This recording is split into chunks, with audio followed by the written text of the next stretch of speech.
Plus. En même temps, je te comprends, hein. Je vois un peu les gens du premier rang là. Mais qu'est-ce qui leur a pris de se saper avec les fringues de leurs grands-parents? Et mais plus personne s'habille comme ça depuis Pompidou. Et moi je te dis, hein, je peux pas jouer devant des gens qui portent un chandail, hein, c'est mort. Ah bah merci de m'encourager. Alors, à tous les coups, on va avoir droit au public de Michel Drucker. En plus, écoute-les, écoute. Ça se sent qu'ils ont pas envie d'être là. Il n'y a aucune ambiance, rien. On dirait un concert de Carla Bruni. Bon, ouais, tu sais quoi? On s'est fait à l'ancienne pour savoir qui attaque. Shifumi. Ok, ça me va. Fais gaffe, hein, parce que moi j'ai été champion des Côtes d'Armor 2007. Je préfère te prévenir, j'ai de l'expérience, hein, ok? Allez, c'est parti. Shifumi. Le puits, mais t'es con ou quoi? Ça fait des années que ça existe plus le puits. T'as été champion de rien du tout toi en fait. Bon, ça va, peut-être que la Fédération française, elle a fait évoluer un petit peu les règles dernièrement, ok? On va pas y passer la soirée non plus, je sens que les gens sont de plus en plus chauds derrière en plus. Allez, on se fait ça au combat de pouce et basta. 1, 2, 3, bras de fer chinois.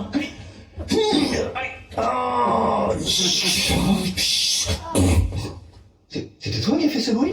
Oui bah ça va, je te l'ai dit que ça me stressait la scène. T'es sorti de ton match, j'ai gagné. Yeah. Bon bah, bonne chance. Et surtout fais pas gaffe au premier rang, hein. Ladies and gentlemen, il est beau, il est grand, il est fin. Merci de faire un triomphe à Jérémy s'il vous plaît.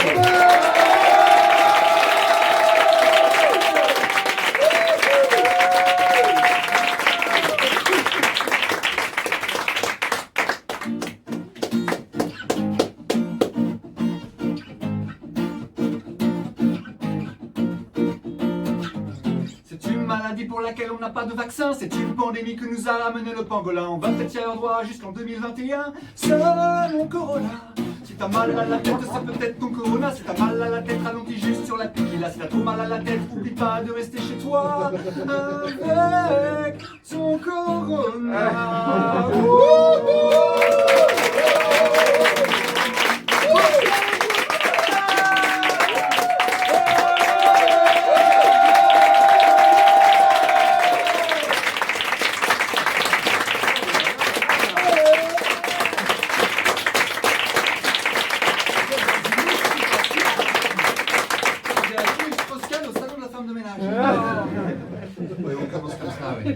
Alors, ça me paraissait important de commencer avec quelque chose de très festif, hein, comme cette chanson, parce que on est dans une ambiance un petit peu particulière là, depuis quelques mois. Je ne sais pas si vous êtes au courant, il paraît qu'il y a un virus qui traîne dans l'air. Et ils en ont parlé 2-3 fois aux infos depuis janvier. Alors, il paraîtrait que ça s'appelle le ou la Covid. On ne sait pas si c'est un garçon ou une fille, comme Amanda Lear. Mais en tout cas, ça nous a mis une ambiance un petit peu particulière. Donc voilà, important de commencer avec quelque chose de très tonique, comme cette chanson. En tout cas, moi ce que je voulais vous dire tout de suite, c'est merci. Merci d'être là, d'avoir bravé les dangers du monde extérieur, d'être venu vous mettre dans cette petite salle sans issue de secours. Très sympa. Enfin, je dis merci, mais en fait, je pense qu'en vrai, il faudrait que je vous dise bravo. Hein, bravo d'être là, vivant. Cette année, il fallait quand même échapper à la pandémie, à la canicule et au dernier album de Julien Doré. 3 modalités différentes pour quitter le royaume des vivants et rejoindre Johnny et la dignité de Manuel Valls. Il nous regarde de là-haut. Donc vraiment bravo. Et j'ai envie de dire encore plus bravo à certains d'entre vous. Parce que j'ai cru constater qu'il y avait des personnes d'un certain âge dans la salle. Oui, alors malgré le port du masque, la teinte des cheveux ne trompe personne. J'ai vu des chevelures poivre et sel, j'ai vu des chevelures sucre glace, j'ai vu des chevelures sans chevelure. Donc vous bravo, vous cette année, pandémie plus canicule, c'était carte cadeau pour l'au-delà. Vous avez dit non merci, vous avez dit merci, donc bravo d'être passé à travers les mains du fidèle. Et désolé de l'horaire un petit peu tardif du spectacle, je sais que 17h habituellement, c'est l'heure où les infirmières vous apportent vos yeux dans la chambre. Donc voilà, on va essayer de le faire vite. On va essayer de faire vite. Et ben il a déjà un trou. C'est cool.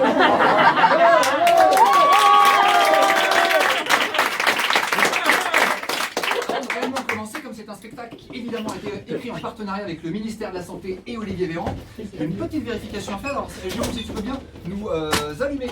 Oui. En même temps que tu ouvres la porte, peut-être. 30 secondes, alors je check, ok. Super. Non, je vois que tout le monde enfile son petit préservatif facial. On est dans les clous.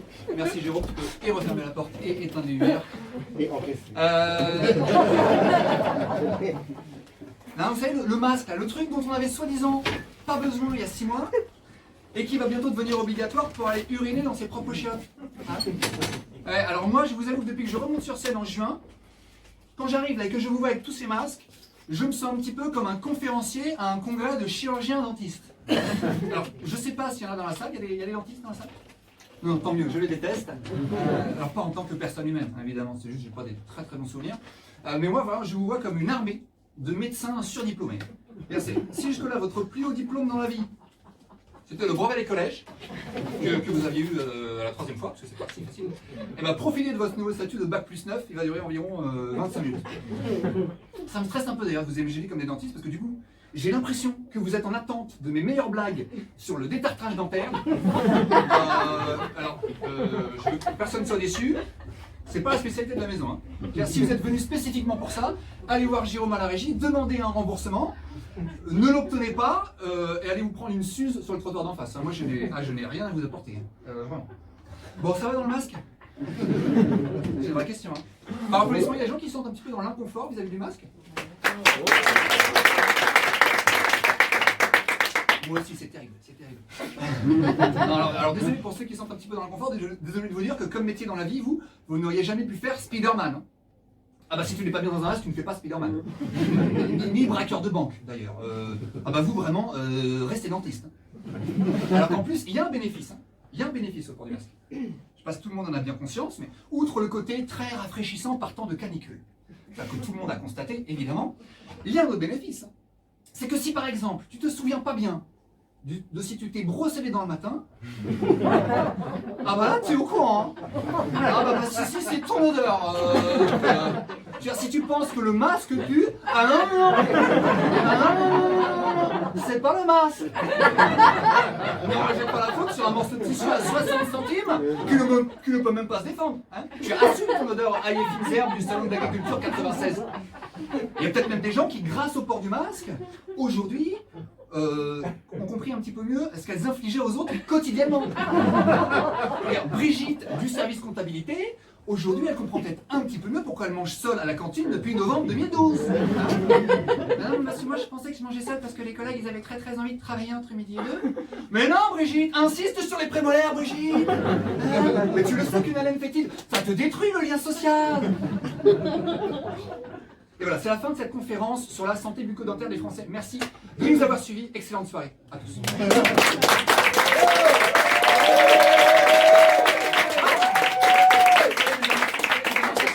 Sur la pandémie, sur le masque, hein, c'est un petit peu de saison. On va pouvoir repartir sur des thématiques beaucoup plus enthousiasmantes, comme le remboursement de la dette grecque, le contexte géopolitique au Moyen-Orient.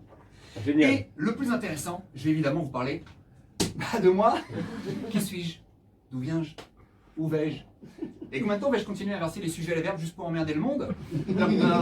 Qui suis-je? Je suis Jérémy. Question très vite répondue. D'où viens-je? De l'utérus de ma mère. Et où vais-je? À Carcassonne, aux vacances de la Toussaint, normalement, si tout va bien, Inch'Allah. Maintenant que l'essentiel de ce spectacle a été dit, passons aux futilités. Qui a dit les femmes? Non, les femmes c'est pour juste après. Non, vous, public, bien sûr. Parce que je pense qu'au début du spectacle, c'est important d'apprendre à connaître son public. Alors, du coup, ce soir, je ne sais pas s'il y a des pédophiles ce soir dans la salle. Oui. Oui, on va partir, il y en a un là. On va partir sur une thématique un petit peu familiale.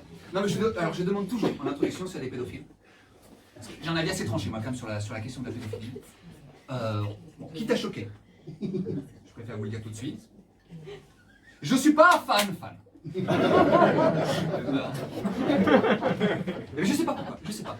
C'est marrant, oui, parce que autant le curling, le sport, hein, pas le gâteau apéritif. En toute honnêteté, je comprends pas bien le plaisir qu'on peut y prendre. Hein. Je veux dire, à part si t'es technicien de surface chez Carrefour, mais je conserve une ouverture d'esprit sur l'activité curling. Hein. C'est un copain qui me propose d'assister à un match de curling, bon, pourquoi pas. Alors que la pédophilie, je me sens moins la vocation du supporter. Alors qu'il y a beaucoup plus de licenciés qu'au curling. J'ai fait des recherches. Dans le monde entier, 500 licenciés au curling et déjà 800 habitants au Vatican. Ah mais les chiffres parlent.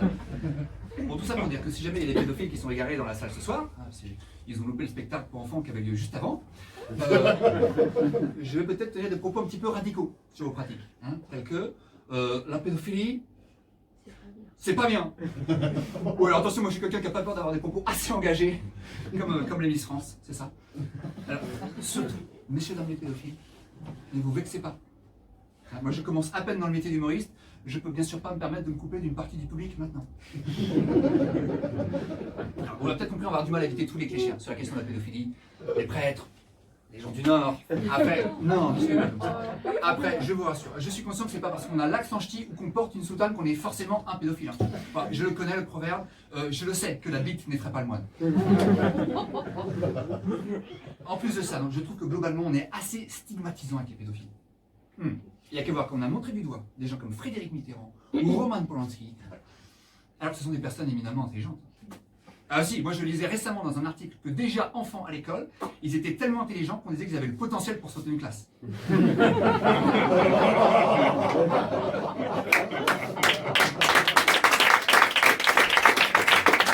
Bon, on était sur une introduction un petit peu vigoureuse. Et ça, je sais que la pédophilie c'est un sujet sensible. Moi j'espère qu'on a mis personne mal à l'aise dans l'assistance. Premier rang, ça va? Je déconne, je m'en fous. Surtout que vous avez échappé à un autre sujet assez convivial parce que moi, initialement, j'avais plutôt l'intention de vous parler de l'Holocauste. Oui, ça peut être aussi à rire. Alors, l'Holocauste, juste petite précision pour ceux qui scolairement seraient plutôt sur un cursus Nabila. L'Holocauste, ce n'est pas le Ryanair de la cristalline. Hein. Ah les filles! Ah mais la bouteille à 20 centimes! Ah mais j'adore l'Holocauste!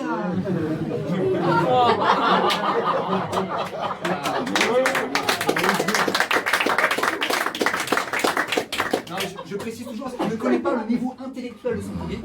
Voilà, c'est pas ça.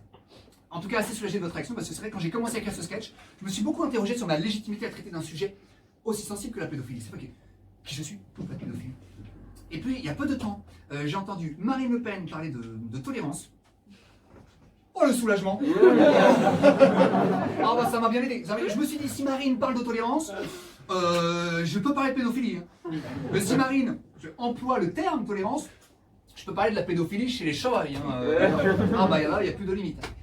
Ah, mais c'est assez une vraie question quand même, la question de ma légitimité, parce que moi, j'ai jamais été touché de près ou de loin par la pédophilie. Assez content d'ailleurs, assez content. Et plus clairement, aujourd'hui, bon, j'ai 32 ans.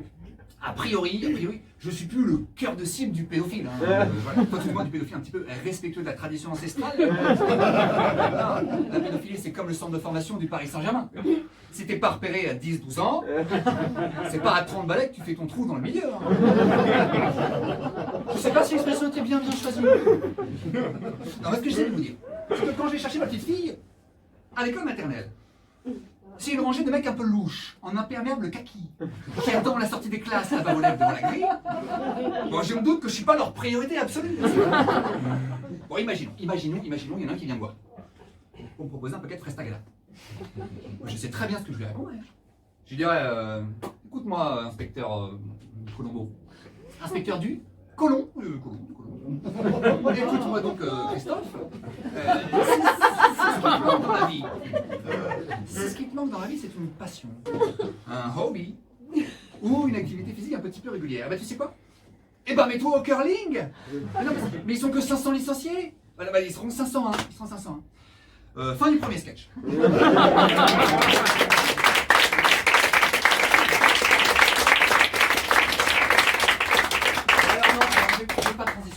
J'ai pas de transition. J'ai bossé, mais pas sur les transitions.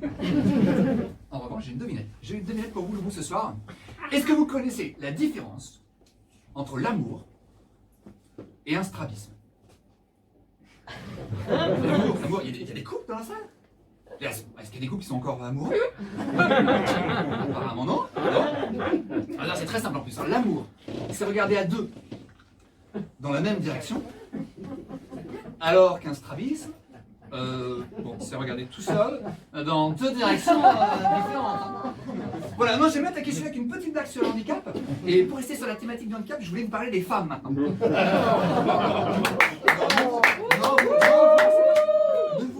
ce n'est pas de la méchanceté gratuite.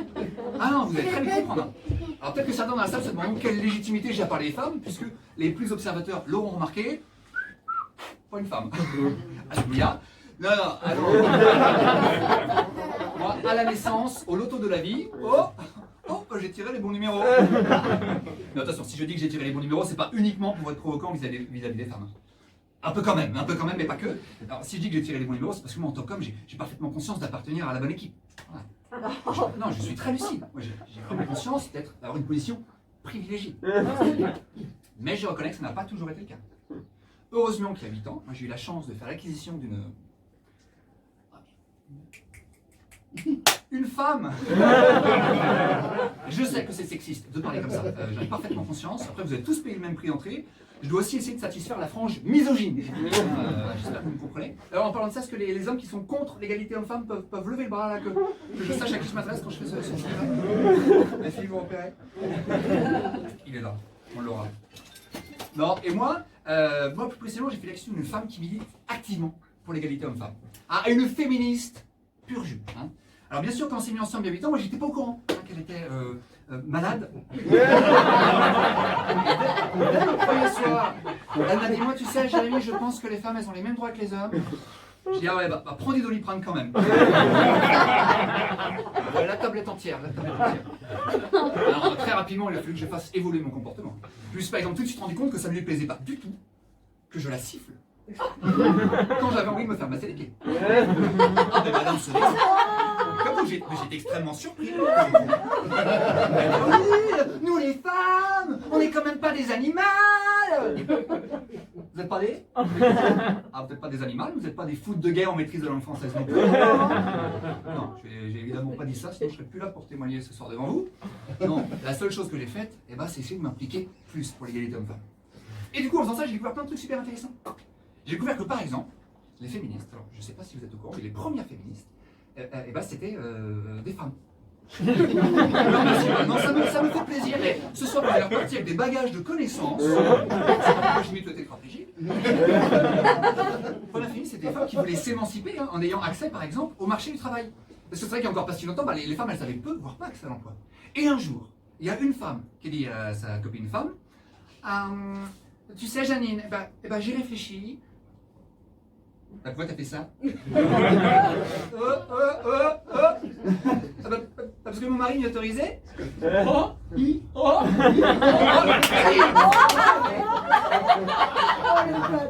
comment réfléchi? Pourquoi est-ce que nous, les femmes, on se ferait exploiter uniquement à la maison? Alors qu'on nous y sera exploité au travail. Ah bah pas con. Et en poussant un peu plus loin, j'ai découvert que le féminisme, ça remontait à loin.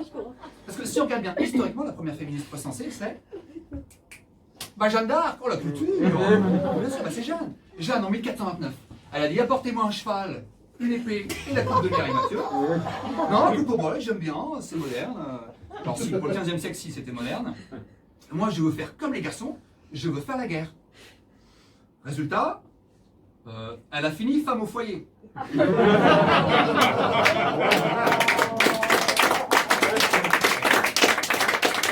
C'est que la société n'était pas prête. Alors qu'aujourd'hui, la société pas complètement prête non plus. Mais au moins, on ne brûle plus les femmes. Alors, globalement, on brûle beaucoup moins les gens en 2020 qu'au 15e siècle. Non, maintenant, pour tout ce qui est incendie, on se concentre sur les cathédrales et les forêts tropicales. Voilà. Enfin, bon, je ne vais pas vous emmerder plus longtemps avec mes futilités sur l'égalité homme-femme. Je ne voudrais pas perdre définitivement la frange conservatrice du public. Si je peux me permettre, j'aimerais juste finir par une citation de la célèbre Simone de la charcuterie de Beauvais, très connue dans la région, qui écrivait récemment dans son recueil de poésie Alexandrin et Gigot d'agneau. Puisse un jour la société arrêter de baiser les femmes pour leur faire l'amour tendrement. Et évidemment, uniquement après leur avoir demandé si elles étaient consentantes. Bon, allez, c'est bien. Moi, je sais, il y a des sujets chiants. Bon, il y avait la pandémie, le masque, les femmes, voilà, on est débarrassé. C'est évidemment un sketch qui a été écrit sous la contrainte. Revenons à l'essentiel. Bah moi, soyez attentifs un petit peu, non, suivez. Alors peut-être que vous l'avez remarqué, quand je suis arrivé sur scène, quand on est arrivé sur scène, mon physique et moi, Ouais. moi j'ai une passion dans la vie, une passion qui est pas le bodybuilding, Ouais. pas du tout le bodybuilding, non, moi ma passion, c'est depuis 2 ans et demi de monter sur scène pour faire des blagues. Et c'est vrai que l'humour, c'est devenu au fil de ces 2 années et demie une façon pour moi de dédramatiser un peu le monde anxiogène là, qu'on nous dépeint en quasi-permanence, alors surtout en ce moment. Parce que moi maintenant, grâce à la scène, quand sur BFM TV ou CNews, j'entends attentat, blague. Quand j'entends épidémie en provenance d'Asie, reblague. Si j'entends Bigard candidat à la présidentielle, c'est déjà drôle. C'est déjà très drôle. Parce que l'humour, moi, ça me permet de prendre du recul sur certains sujets et de les traiter avec beaucoup plus de distance que ce que j'aurais été capable de faire dans la vraie vie. Mais, quand même, des fois, il y a des moments où ce flux d'informations, souvent tragique, il m'impacte plus que prévu, émotionnellement. Okay, même en tant qu'humoriste, il y a des sujets dont tu peux avoir du mal à rire. Même si moi, globalement, mon parti pris, c'est de dire qu'il faut essayer de rire de tout. Alors voilà, j'ai écrit une chanson qui représente un petit peu cet état. L'état dans lequel je me trouve, des fois, quand je me suis trop laissé envahir par ces nouvelles un peu négatives du vaste monde, mais que je dois quand même monter sur scène, comme ce soir, pour essayer d'apporter un petit peu de bonheur et de joie aux gens.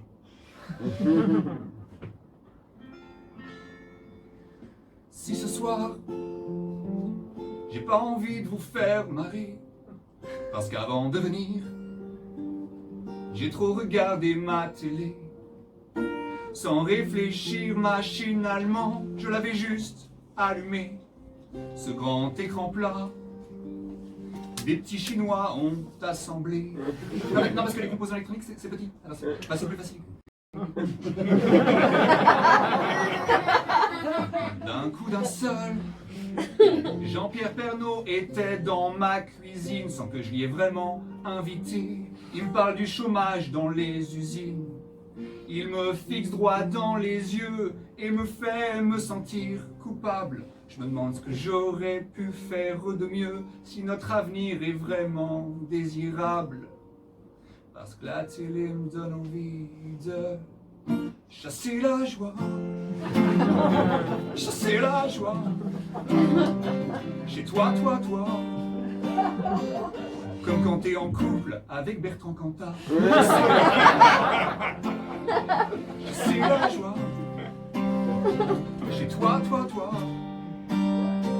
Comme quand t'apprends que ton oncle, c'est aussi ton papa. La mèche de Laurent de la housse. Je peux plus croire qu'elle tienne toute seule sans gel ni mousse. Je ne peux plus me contenter uniquement de boire de l'eau. Les vertus de l'alcool à profusion m'aident à supporter Pascal Proyer. Parce que la télé me donne envie de chasser la joie. Chasser la joie. Chez toi, toi, toi. Comme quand ton frère est gay et que vous êtes si à moi.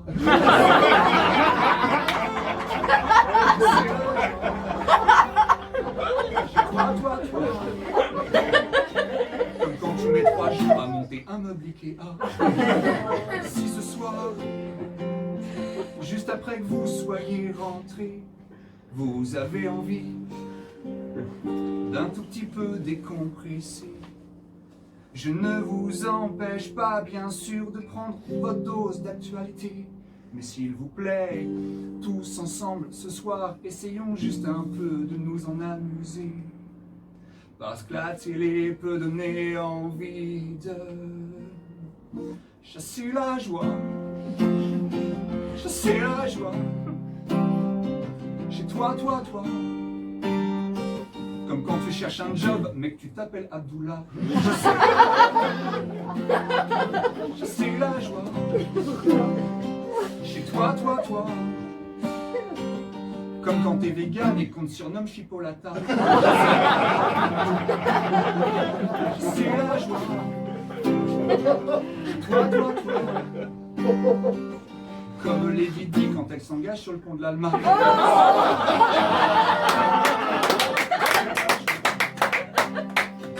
Chez toi, toi, toi. Comme Comme quand t'aimes pas le riz, mais que tu fais Koh-Lanta.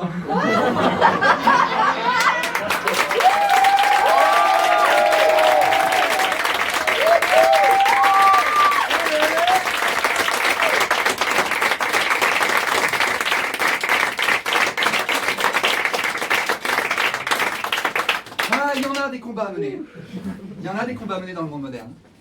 L'égalité homme-femme, la pédophilie, Jean-Pierre Pernaut. On n'est pas au bout de nos peines. Alors, une petite question pour vous maintenant. Il y a des gens dans cette salle qui ont une petite conscience écologique. Non, ok.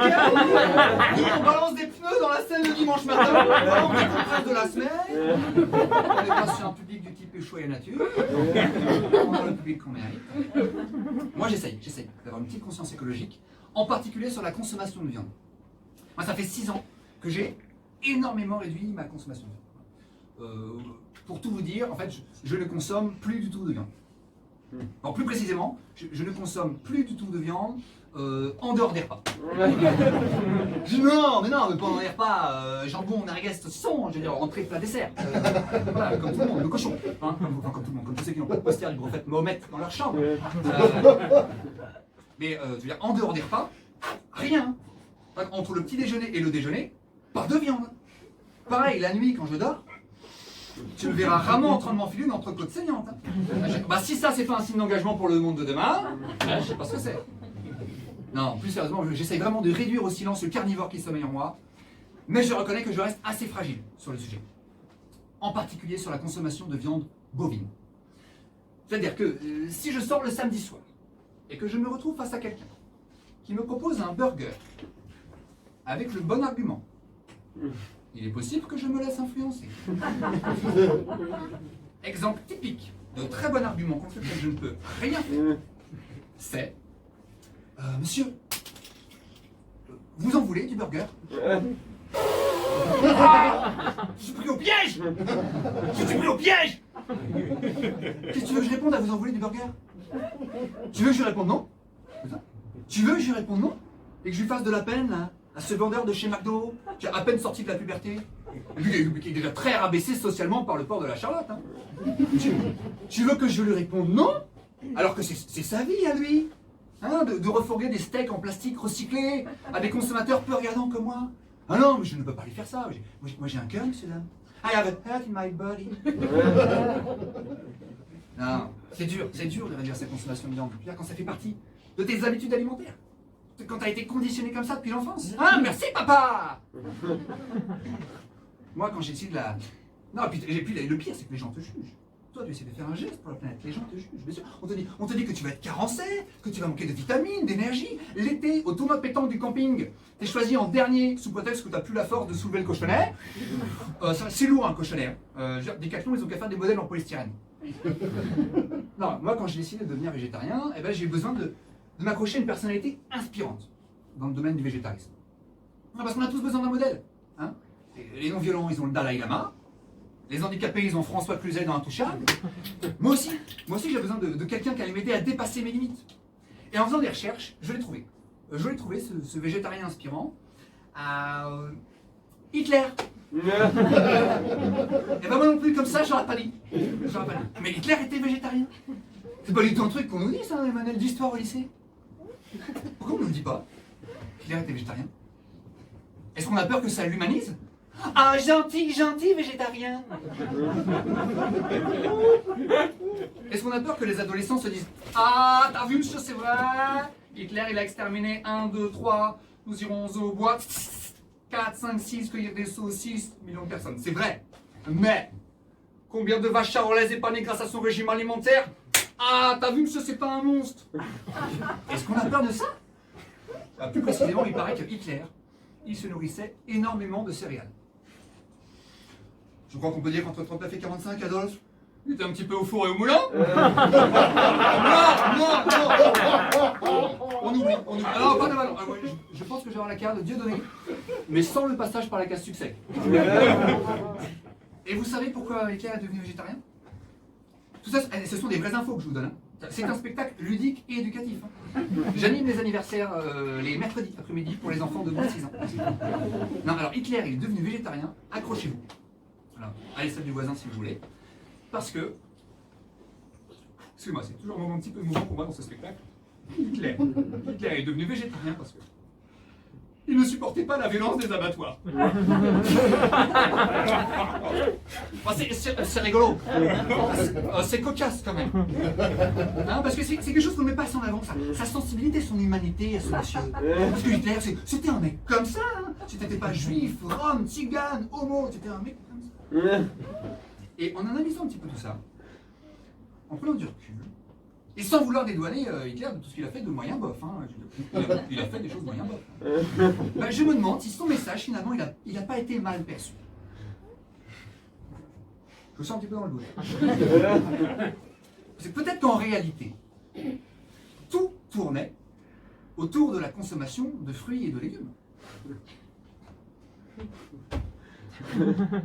Je veux instaurer la race végétarienne.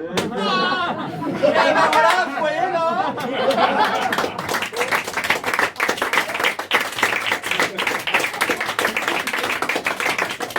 Je suis en train de retravailler le manuel d'histoire des lycéens pour la prochaine. Et c'est la fin de ce spectacle. Ah, alors, attention. Non, vous l'avez remarqué, j'ai pas de fin. Alors j'ai bossé, mais ni sur les transitions, ni sur la fin. Mais j'ai bossé tout le reste. Et je voulais quand même finir par vous dire quelque chose. Ça a été vraiment un moment très spécial et assez incroyable pour moi de passer, c'est la première fois que je joue, 30 minutes d'affilée sur cette scène. Donc déjà, je voulais vous remercier de ce moment que vous êtes venu vivre en ma compagnie et réciproquement.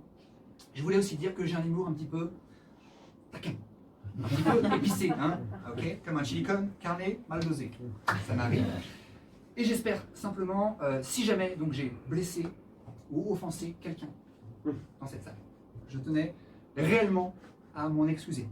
Que ce soit les femmes, les personnes âgées, les pédophiles, les adhérents au Troisième Reich, voire les joueurs de curling.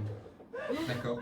Je vous rappelle que pour l'instant, moi je n'ai que 12 abonnés sur Instagram. Je ne peux pas me permettre de me couper d'une partie de mon public.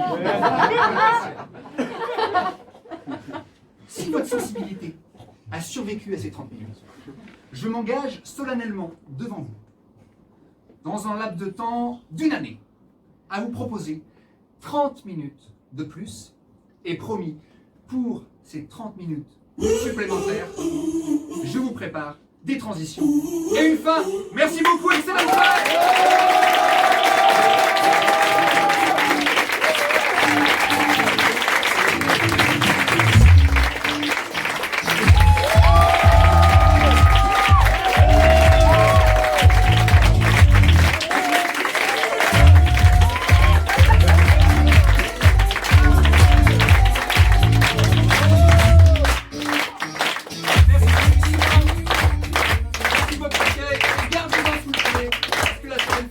Il y en a un là qui est chaud bouillant derrière, il est impatient. Il est impatient. Alors il va arriver, l'humoriste suivant, avec son charisme incandescent, ses biceps musculeux.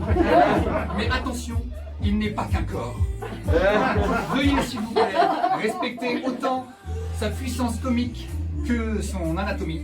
Je vous demande s'il vous plaît de faire un tonnerre d'applaudissements pour Romain Seu.